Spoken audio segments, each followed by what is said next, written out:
हरे कृष्णा। हमको अपनी लाइफ में जो सबसे अच्छा हो काम, वो काम ज़रूर कर लेना चाहिए। और ख़ास तौर से जब आपको पता चल जाए कि कृष्णा के या राधा रानी के हम सभी जो हैं वो एटर्नल सर्वेंट्स हैं, और हमारा काम है, चाहे इस जीवन में, चाहे उनके धाम अगर हम चले गए, हम सक्सेसफुल हो गए, तो वहाँ पर भी जा करके हमारा काम रहेगा उनकी प्रेममयी सेवा करना, doing loving devotional service for Krishna and Radha Rani. तो अगर हम वही काम इस शरीर को छोड़ने के बाद उनके धाम में ऑलरेडी कर रहे होंगे, तो उसी काम को अगर हम इस शरीर में रह के करना शुरू कर दें तो कितना अच्छा होगा। इट इज़ लाइक कि अगर जॉब ही करनी है तो अगर पढ़ाई ना करनी पड़े और सीधे हम पैदा होते ही जॉब करने लगे, तो हम कितने सक्सेसफुल हो जाएंगे और कितने सेटिस्फाइड हो जाएंगे। लेकिन पहले पढ़ना पड़ता है, फिर जॉब करनी पड़ती है, 20-25 साल हम पढ़ते हैं और फिर जॉब कर पाते हैं। तो वैसे ही अगर जो हमारी रियल लाइफ है, सेवा करना कृष्णा की और राधा रानी की, तो अगर हम वही चीज़ करना शुरू कर दें तो कितना फ़ायदा होगा। तो आइए इसी बात पे कृष्णा की सेवा करते हैं।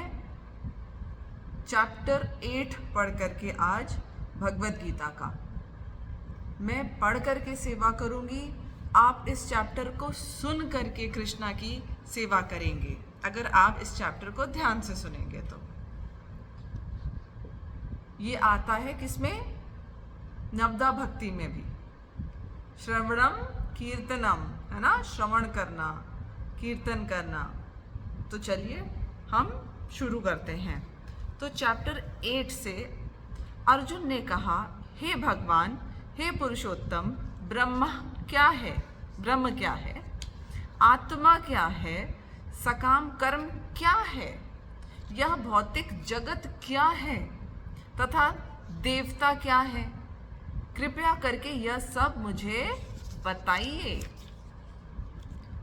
हे मधुसूदन, अब मधुसूदन कह के अर्जुन बोल रहे हैं कृष्ण से, यज्ञ का स्वामी कौन है और वह शरीर में कैसे रहता है, और मृत्यु के समय भक्ति में लगे रहने वाले आपको कैसे जान पाते हैं?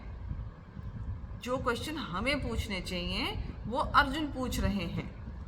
भगवान ने कहा, अविनाशी और दिव्य जीव ब्रह्म कहलाता है और उसका नित्य स्वभाव आध्यात्म या आत्मा कहलाता है। जीवों के भौतिक शरीर से संबंधित गतिविधियां कर्म या सकाम कर्म कहलाती हैं। इसको आप पॉइंट्स में भी लिख सकते हैं कि अर्जुन ने क्या पूछा कि कर्म क्या है। तो कृष्ण क्या कह रहे हैं कि जीवों के भौतिक शरीर से संबंधित गतिविधियां कर्म या सकाम कर्म कहलाती हैं, जो हमारे शरीर से रिलेटेड है, मतलब हमारी इंद्रियों को जो सेटिस्फाई करती हैं, हर वो चीज। हे देहधारियों में श्रेष्ठ, अब कृष्ण कह रहे हैं अर्जुन को संबोधित करते हुए कि हे देहधारियों में श्रेष्ठ, निरंतर परिवर्तनशील, हमेशा बदलने वाला यह भौतिक प्रकृति अधिभूत कहलाती है। भगवान का विराट रूप, जिसमें सूर्य तथा चंद्र जैसे समस्त देवता सम्मिलित हैं, अधिदैव कहलाता है, तथा प्रत्येक देहधारी के हृदय में परमात्मा स्वरूप स्थित मैं परमेश्वर अधियज्ञ यानी कि यज्ञ का स्वामी कहलाता हूँ। आगे कहते हैं, और जीवन के अंत में जो केवल मेरा स्मरण करते हुए शरीर का त्याग करता है, वह तुरंत मेरे स्वभाव को प्राप्त करता है, इसमें रंच मात्र भी संदेह नहीं है। इस श्लोक में कृष्णा ने साफ साफ अपने धाम के बारे में हिंट दी है कि जो कृष्ण को याद करते हुए शरीर छोड़ेगा वो कृष्ण के ही धाम जाएगा, चाहे वो गोलोक वृंदावन हो, चाहे वो निकुंज हो। आगे कहते हैं अर्जुन से कृष्णा कि हे कुंती पुत्र, शरीर त्यागते समय मनुष्य जिस जिस भाव का स्मरण करता है वह उस भाव को निश्चित रूप से प्राप्त होता है। मतलब अगर मेरा राक्षसी भाव है, गंदा भाव है, एकदम क्रिमिनल मेंटालिटी है, तो मतलब तमोगुणी भाव है मेरा, तो मेरे को पशु शरीर मिल जाएगा, जानवर का। जैसा भी मेरा, अब मैं बहुत लेजी हूँ, लिथार्जिक हूँ, ऑलवेज सो रही हूँ, ओ कम ऑन 11 बजे उठूँगी सो करके, मेरी सुबह तो 11 बजे होती है और मेरी रात तो 12-1 बजे होती है और मैं दिन भर सोती रहती हूँ, तो क्या एक नॉक्टर्नल जीव की तरह बिहेव कर रही हूँ? तो हो सकता है कॉकरोच ही बन जाऊँ, क्योंकि पढ़ा होगा आपने बचपन में, इंसेक्ट्स होते हैं बहुत सारे, दे आर नॉक्टर्नल, बैट है या फिर आउल है। तो हमको जैसी हमारी प्रवृत्ति होगी वो हमको वैसा ही शरीर ऑटोमेटिकली मिल जाता है। अतएव हे अर्जुन, तुम्हें सदैव कृष्ण रूप में मेरा चिंतन करना चाहिए और साथ ही युद्ध करने के कर्तव्य को भी पूरा करना चाहिए। अपने कर्मों को मुझे समर्पित करके तथा अपने मन एवं बुद्धि को मुझ में स्थिर करके तुम निश्चित रूप से मुझे प्राप्त कर सकोगे। हे पार्थ, कृष्ण कह रहे हैं आगे, जो व्यक्ति मेरा स्मरण करने में अपना मन निरंतर लगाए रखकर अविचलित भाव से भगवान के रूप में मेरा ध्यान करता है वह मुझको अवश्य ही प्राप्त होता है।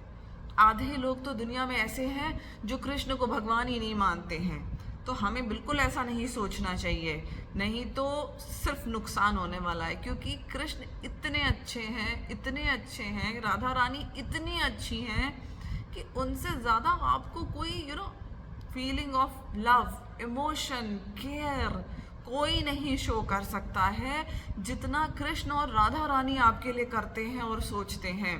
उनका जो प्रेम है ना वो रसपूर्ण है। मैं ऐसा नहीं कह रही कि और किसी की आप मत करिए, भक्ति करिए, आपका मन जिसकी करे करिए, श्री राम की करिए, माँ सीता की करिए, लेकिन एक्चुअली में कृष्णा जिसे होता है ना, इंसान नॉर्मल लाइफ में भी कहता है कि हमारे जो यंगस्टर्स हैं, बच्चे हैं, वो हमको अपने इमोशंस एक्सप्रेस करें, हमें आए, हग करें, प्यार करें, हमसे बातें करें, हमसे बातें शेयर करें, या हमारे बड़े हमसे ऐसे करें कि हमको खूब ब्लेसिंग्स दें, हमको खूब प्यार करें, हमारी केयर करें, हमारे लिए कंसर्न रहें, तो हमें अच्छा लगता है ना। तो क्या है, इस प्यार में रस है। या फिर ऐसे आपको फादर अच्छे लगते हैं जो हमेशा मुंह फुलाए बैठे रहें, कुछ पूछो तो कुछ पूछो तो ऐसे करते हो, ऐसे नहीं पसंद, इसमें रस नहीं है। तो कृष्ण और राधा रानी के प्रेम में क्या है, रस से भरा हुआ है ये फल प्यार का। तो इसलिए कृष्ण जो है अपने इस चीज़ पे आपका ध्यान खींच रहे हैं कि जो मेरा स्मरण करता है, मेरे बारे में मुझे भगवान के रूप में सोचता है, जान जाता है, तो फिर वो मुझी को प्राप्त होता है, मेरे ही पास आता है। आगे चलिए, आगे कहते हैं कृष्णा, मनुष्य को चाहिए कि परम पुरुष का ध्यान सर्वज्ञ, पुरातन, नियंता, लघुतम से भी लघुतर, प्रति एक का पालन करता, समस्त भौतिक बुद्धि से परे, अचिंत्य तथा नित्य पुरुष के रूप में करे। वे सूर्य के भांति तेजवान हैं और इस भौतिक प्रकृति में से परे दिव्य रूप हैं। वो अपनी दिव्यता के बारे में आपको एक्सप्लेन कर रहे हैं कि वो क्या है, कितने, मतलब आप जिससे उनको समझ पाएं, वो साफ स्टेटमेंट्स में बता रहे हैं कि वो भगवान हैं। मृत्यु के समय जो व्यक्ति अपने प्राण को भवों के मध्य स्थिर कर लेता है और योग शक्ति के द्वारा अविचलित मन से पूर्ण भक्ति के साथ परमेश्वर में स्मरण में लगता है वह निश्चित रूप से भगवान को प्राप्त होता है। यदक्षर वेदो वदंती, जो वेदों के ज्ञाता हैं और ओंकार का उच्चारण करते हैं, जो वेदों के ज्ञाता हैं, जो ओंकार का उच्चारण करते हैं, और जो सन्यास आश्रम के बड़े बड़े मुनि हैं, वे ब्रह्म में प्रवेश करते हैं। ऐसी सिद्धि की इच्छा करने वाले ब्रह्मचर्य व्रत का अभ्यास करते हैं। अब मैं तुम्हें वह विधि बताऊंगा जिससे कोई भी व्यक्ति मुक्ति लाभ कर सकता है। अब इसमें कृष्णा अपने पास आने की बात नहीं कर रहे हैं, इसमें उन लोगों की बात कर रहे हैं जो लोग जो हैं ब्रह्म में जैसे लीन होना चाहते हैं, क्योंकि भाई सबके इंटरेस्ट अलग अलग है। अब किसी को इतना प्रेम पूर्ण, इतना रस भरा, रस वाला प्यार नहीं चाहिए, किसी को इतनी हमारी प्यारी राधा रानी नहीं अगर चाहिए, तो फिर वो ब्रह्म में लीन होने की कोशिश करेगा। तो फिर उसके लिए वो विधि बता रहे हैं। आगे कहते हैं, मनुष्य को चाहिए कि परम पुरुष का ध्यान सर्वज्ञ, पुरातन, नियंता, सॉरी ये तो हम पढ़ चुके हैं। आगे कृष्ण कहते हैं कि मैं तुम्हें वह विधि बताऊंगा जिससे कोई भी व्यक्ति मुक्ति लाभ कर सकता है। तो आइए सुनते हैं ऐसी विधि जिससे कोई भी व्यक्ति मुक्ति लाभ कर सकता है। समस्त इंद्रिय क्रियाओं से विरक्ति को योग की स्थिति कहा जाता है। किसको? समस्त इंद्रिय क्रियाओं से विरक्ति, मतलब जो आपके सेंसेस को, ये 5 सेंसेस हैं आपके, आईज, नोज, ईयर्स, टंग, टच, इससे विरक्ति हो जाए आपकी, ये नहीं चाहिए मुझे, ये सुकून, ये सुख इंद्रियों का मुझे नहीं चाहिए। इसे क्या कहा गया है? विरक्ति की योग की स्थिति कहा जाता है। इंद्रियों के समस्त द्वारों को बंद करके तथा मन को हृदय में और प्राण वायु को सिर पर केंद्रित करके मनुष्य अपने को योग में स्थापित करता है। इस योगाभ्यास में स्थित होकर तथा अक्षरों के परम संयोग यानी ओंकार का उच्चारण करते हुए, ओम, ऐसे जैसे कृष्णा इंस्ट्रक्शंस दे रहे हैं वैसे करके ओम का उच्चारण करते हुए यदि कोई भगवान का चिंतन करता है और अपने शरीर का त्याग करता है तो वह निश्चित रूप से आध्यात्म लोक को जाता है। देखिए, पहले के बहुत से बड़े बुजुर्ग हुआ करते थे जिनको पता चलता था कि अब हम इतने ज़्यादा बीमार हैं कि अब हम बचेंगे नहीं और प्राण छूट जाएंगे, तो वो बाकायदा क्या होता था, जैसे शालीग्राम रख लिए, लोग मुक्ति की जो इच्छा करते थे, और उस पर मैंने पढ़ा है शास्त्र में कि शालीग्राम शिला रख करके और उस पर फ्लावर्स के पेटल्स चढ़ा करके एंड उसी को दिया जला करके एक, and they used to sit and meditate on, जिसका भी वो स्मरण करते हैं भगवान विष्णु को मान करके, शालीग्राम जो है भगवान उनको मान के उनका स्मरण करते रहते थे निरंतर कि अगर अब प्राण छूटे तो हम सीधे भगवान के पास चले जाएं। ऐसी विधि किया करते थे। तो उसी तरीके की विधि का कृष्णा जो है हमको डिटेल में थोड़ा सा बता रहे हैं। फिर आगे कहते हैं कृष्ण, हे अर्जुन, जो अनन्य भाव से निरंतर मेरा स्मरण करता है उसके लिए मैं सुलभ हूँ, इजीली मिल जाऊंगा, क्योंकि वह मेरी भक्ति में प्रवृत्त रहता है। सिंपल। जो इंसान पूरे टाइम कृष्णा के बारे में सोचता रहता हो, ये भोग बनाऊं, जो अपने लिए खाने के लिए बना रहा हूँ वही भोग बनाऊं, तो कृष्णा के लिए बन रहा है आज खाना, कृष्णा की कौन सी ड्रेस किस कलर की पहनेंगे, और आज बाहर जा रहा हूँ, ओके बाय कृष्णा, मैं जल्दी वापस आऊँगा, फिर वहाँ से सोचे कि ओहो मैं वापस चलूँ, कृष्णा जो है वो मेरा वेट कर रहे होंगे। तो जो कंटिन्यूसली कृष्णा के बारे में सोच रहा है, व्हाट इट इज़ सिंपल भक्ति। इसी को भक्ति कहते हैं। मतलब आसमान से तारे तोड़ के लाने को भक्ति नहीं कहते हैं। कुछ लोग जानबूझ के भक्ति को इतना कॉम्प्लिकेट कर देंगे कि आप सोचेंगे अरे छोड़ो यार ये क्या करना, लेकिन कृष्ण बहुत सरलता से समझा रहे हैं भगवत गीता में।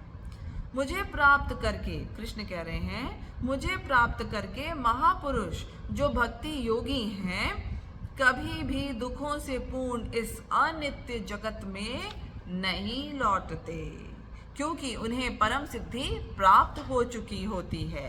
अब ये कृष्ण अपने मुंह से कह रहे हैं कि जो भक्ति योगी हैं, जो भक्ति करते हैं, अब देखिए ये फॉलो किस श्लोक को कर रहा है, जिस श्लोक में कृष्णा ने कहा कि जो लोग पूरे टाइम मेरे बारे में सोचते रहते हैं, उसके बाद कह रहे हैं कि ये दुखालय है, टेम्पररी वर्ल्ड है। तो वो स्टूपिड्स नहीं हुए, वो इडियट्स नहीं हुए लोग जो इस दुखालय में रहना चाहते हैं, क्योंकि शायद वो अभी समझ नहीं रहे हैं कि दुख होते क्या हैं। भाई जानवर को भी समझ में नहीं बहुत ज़्यादा आता ना कि मेरे साथ क्या बुरा हो रहा है, क्या अच्छा हो रहा है। और स्पेशली जो लोअर कॉन्शियसनेस के एनिमल्स हैं, काउस को तो बहुत समझ में आता है, डॉग्स को बहुत समझ में आता है उनके साथ जब बुरा होता है। उनकी आंखों से आंसू बहते हैं जब वो दुखों को फील करते हैं, रियलाइज करते हैं। तो मनुष्य उससे भी ज़्यादा गिरा है, कुछ कुछ जिनको समझ में नहीं आता है कि ये दुखालय है और टेम्पररी वर्ल्ड है। तो कृष्ण कह रहे हैं कि जो मेरी भक्ति करता है, मेरा भक्ति योगी है, वो इस अशाश्वत संसार में दोबारा नहीं आता है। इस जगत में सर्वोच्च लोक से लेकर निम्न सारे लोक दुखों के घर हैं। अब कृष्णा डिटेल में बता रहे हैं कि इस जगत में सर्वोच्च लोक से लेकर, सर्वोच्च लोक कौन सा हुआ, पहले श्लोक को सुनते हैं। सर्वोच्च लोक से लेकर निम्न सारे लोग दुखों के घर हैं, जहां जन्म तथा मरण का चक्कर लगा रहता है। किंतु हे कुंती पुत्र, जो मेरे धाम को प्राप्त कर लेता है वह फिर कभी जन्म नहीं लेता। तो अब यहाँ पे किन प्लैनेट्स की बात हो रही है? कृष्णा बता रहे हैं जो पृथ्वी है, भूलोक, पूरी पृथ्वी को कहते हैं भूलोक, और उसके ऊपर भी 7 लोक हैं जो आपको और हमको नहीं दिखते और ना ही उनको साइंटिस्ट्स ने डिस्कवर किया है। ऐसा नहीं है, वो बहुत दूर है, इतने दूर हैं कि कोई भी साइंस का प्राणी जो है वहाँ तक अभी नहीं पहुँच सकता है। तो वो कौन से लोक हैं मैं आपको बताती हूँ। तो जो पृथ्वी से ऊपर अपर प्लैनेट्स है, जहाँ सुख ही सुख है, अच्छे लोक माने जाते हैं, जहाँ आत्मा जाए तो उसको सुकून सुख मिलता है, लेकिन मृत्यु वहाँ पे भी है, वहाँ से भी आपको वापस कहीं जाना पड़ेगा, आना पड़ेगा, आना जाना लगा रहेगा। क्या क्या है? भूलोक है, भूलोक के ऊपर क्या है? भुवरलोक, फिर Swarlok, that is called Indralok also, then Maharlok, फिर Janlok, and then Tapalok, and then फिर सत्यलोक। सत्यलोक क्या है? हाईएस्ट अबोर्ड है ब्रह्मा जी का, जहाँ ब्रह्मा जी रहते हैं। ये अपर प्लैनेट्स हो गए। और जो लोअर प्लैनेट्स कौन है, जिसमें कह लीजिए खराब आत्माएं जाती हैं या जिनको पनिशमेंट्स मिलते हैं, वो है अतल, वितल, सुतल, तलातल, महातल, रसातल और फिर पाताल लोक। वो भूलोक से नीचे के प्लैनेट्स हैं। तो कृष्ण कह रहे हैं ये जो सारे 7 ऊपर 7 नीचे इंक्लूडिंग पृथ्वी प्लैनेट्स हैं, ये सब दुखों के घर हैं। उन्होंने जान के दुखों के ही घर बनाए हैं। तो आप कहीं भी चले जाइए, स्वर्गलोक भी चले जाइए, तो भी आपको वापस से दुख भोगने आना ही पड़ेगा। आगे कहते हैं कृष्णा, मानवीय गणना के अनुसार 1000 युग मिलकर 1000 युग मिलकर ब्रह्मा का एक दिन बनता है, और इतनी ही बड़ी ब्रह्मा की रात्रि भी होती है। जब जब ब्रह्मा का दिन आता है तो सारे जीव प्रकट होते हैं, और ब्रह्मा की रात्रि होते ही वे असहाय विलीन हो जाते हैं। तो अब ये जितने भी ऊपर के लोक बताए और नीचे के लोक, निम्न लोक बताए, अतल, वितल, सुतल, ये सारे लोक जो हैं ये ब्रह्मा के दिन में भी प्रकट रहते हैं, और फिर जब पृथ्वी कहीं विलीन होगी तो ये वाले भी लोक विलीन हो जाते हैं। ऐसा नहीं कि इनमें प्रलय में ये नहीं डूबेंगे या ये प्रलय में नहीं डिस्ट्रक्शन होगा, इनका भी होगा, इवन ब्रह्मा का होगा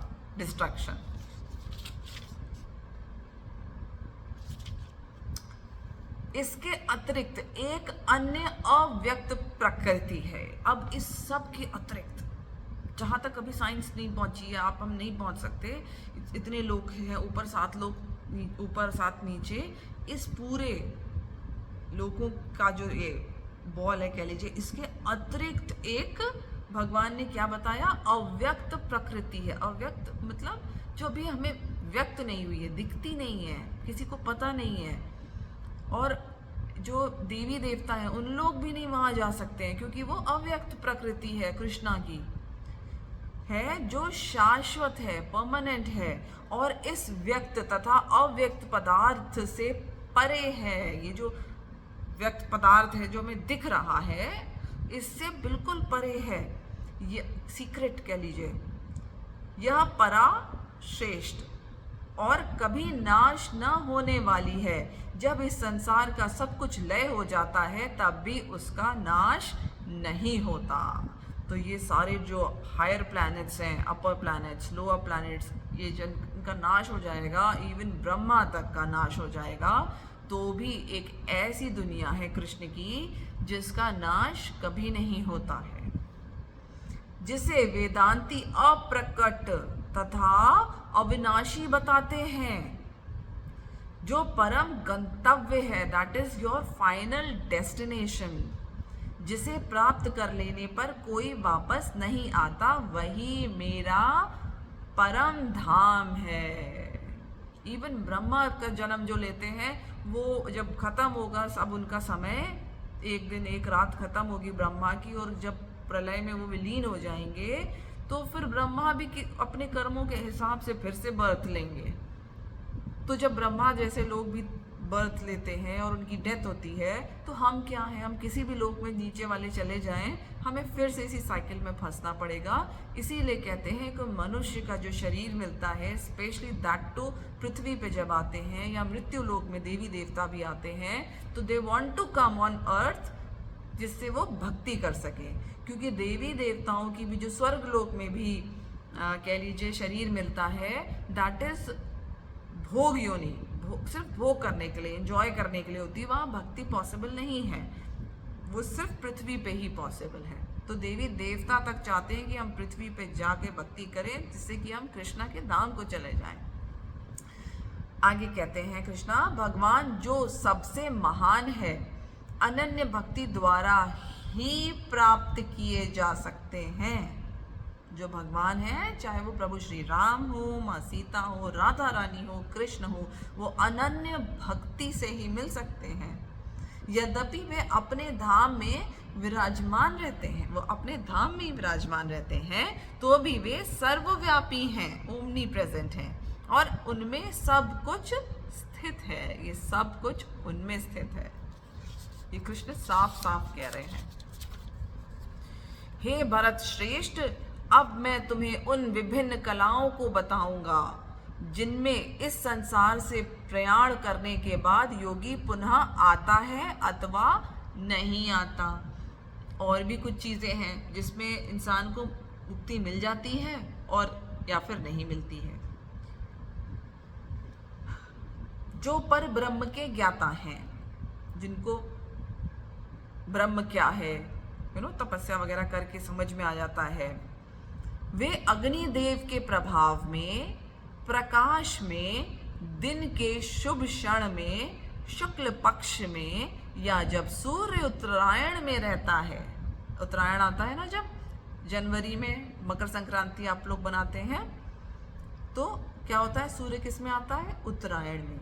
तो जब सूर्य उत्तरायण में रहता है, उन 6 मासों में, ये 6 महीने कृष्ण ने बताए, में इस संसार से शरीर त्याग करने पर उस परम ब्रह्म को प्राप्त करते हैं। तो जो लोग ब्रह्म में विलीन होने की इच्छा रखते हैं, जब वो इन 6 मासों में, 6 महीनों में, जनवरी तक आ रहा है, उत्तरायण वगैरह में स्पेशली, जैसे पितामह भीष्म ने उत्तरायण में शरीर छोड़ा था, तो वो किस में, ब्रह्म में लीन हो जाते हैं।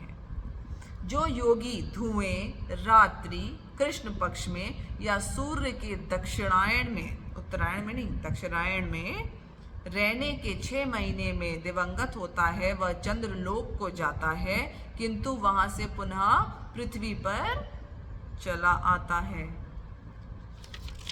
ये भी कुछ लक्षण बताए कृष्णा ने।